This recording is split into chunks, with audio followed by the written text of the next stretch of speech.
Hello everyone, কেমন আছেন আপনারা সবাই? এখন আপনারা আমার মেকআপ দেখে মানে আমার মুখ দেখে বুঝতে পারছেন যে একটা ভূত হয়তো বা দাঁড়িয়ে আছে, কিন্তু না, আমি হাফ মেকআপে আছি।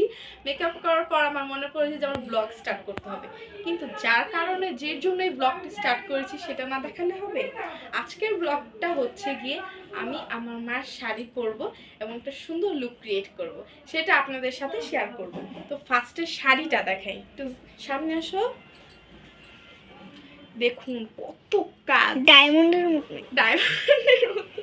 তাহলে এই যে দেখুন আঁচলটা জাস্ট অনেক তো ঘন কাজ। আমার মনে হচ্ছে এই পাশটা আমার ভেঙে পড়ছে, তার জন্য সেফটি পিনেও কাজ হচ্ছে না। আমি কিন্তু কাঁকড়া লাগিয়ে আছি, কেউ হাসবেন না।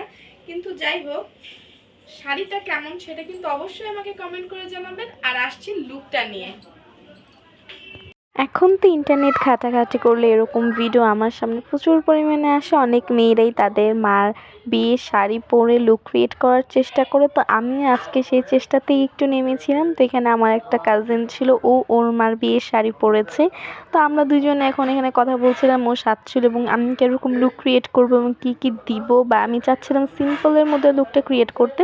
তো সেরকম কিছু চিন্তা ভাবনা করে সাজতে বসে যাই। এবং এই যে পাপ্পু দিদি এখানে আমাকে কাজল পরিয়ে দেয়, কারণ আমি চাচ্ছিলাম একটু বোল্ড আই লুক বা একটু কাজল টানার চোখ রাখতে। আমার মার বিয়ের শাড়িটা কিন্তু প্রচুর পরিমাণে হেভি ছিল। তো গাইস, লুক তো কমপ্লিট। কেমন লাগছে সেটা কিন্তু অবশ্যই কমেন্ট করে জানাবেন। ক্যামেরাম্যান তো চুপ থাক। গাইস, ক্যামেরাম্যান হচ্ছে আমার ছোট ভাই, ও বকবক করতেছে। তো যাই হোক, শাড়িটা একটু ড্রপ করতে হবে ঠিক করে। আর লুক তো কমপ্লিট।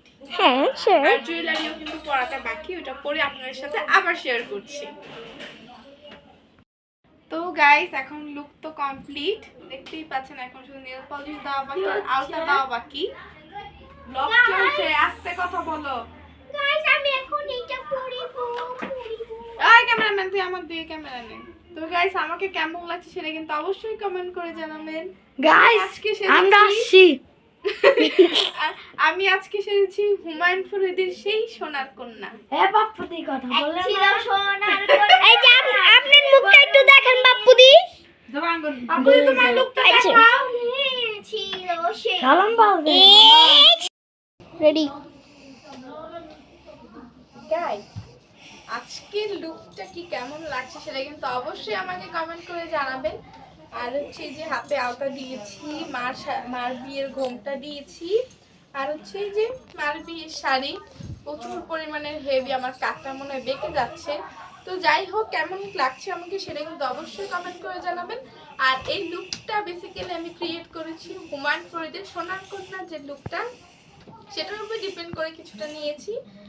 আর এই তো গাইস, আমি ভুলে হুমায়ুন ফরিদি বলতে ফেলেছি, সেটা হুমায়ুন ফরিদি না, হুমায়ুন আহমেদ হবে। তো আমি এই দুইটা নামের মাঝখানে প্রচুর পরিমাণে গুলিয়ে ফেলি। তো যাই হোক, আজকের ব্লগটা এখানেই শেষ করছি। সবাই ভালো থাকবেন, সুস্থ থাকবেন। Bye bye.